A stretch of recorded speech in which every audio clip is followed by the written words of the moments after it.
salat witir ingkang sedanten insyaallah panjenengan sedaya dipun mulyakake dening Allah Subhanahu wa taala.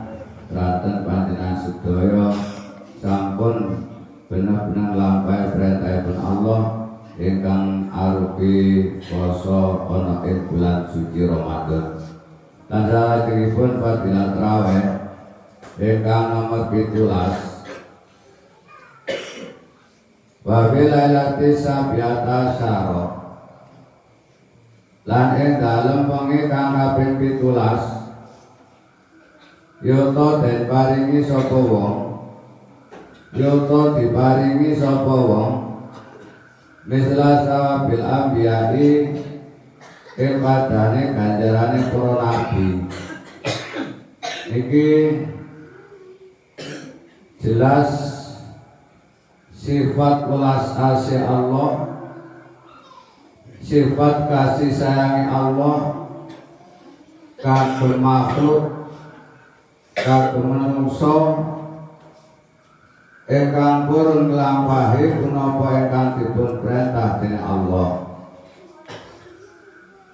Ingkang jelas sinten kemawon ingkang purun nglampahi poso bulan suci Ramadan saha kenderek salat tarawih malam tanggal 17 niku kalian Gusti Allah dipun paringi ganjaran ingkang kados ganjaran ingkang dipun paringaken dhateng para nabi.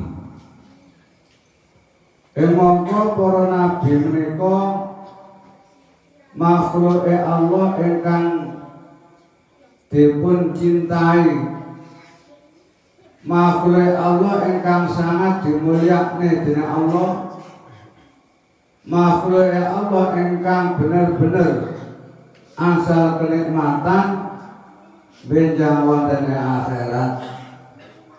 Nah kula lan panjenengan sedaya sebagai umat Kanjeng Nabi Muhammad ingkang purun salat tarawih malam tanggal 17 kados ingkang kita lampahi sakmenika niku Gusti Allah maringi ganjaran ingkang ganjaran menika wau sami kalian ingkang dipun paringaken dhateng para nabi. Mugi-mugi mawon kula lan panjenengan benjang wonten akhirat bareng-bareng kalian para anbiya saha para nabi Allah Subhanahu wa taala. Dan akhir kalam ihdinas siratal mustaqim. Wassalamualaikum warahmatullahi wabarakatuh.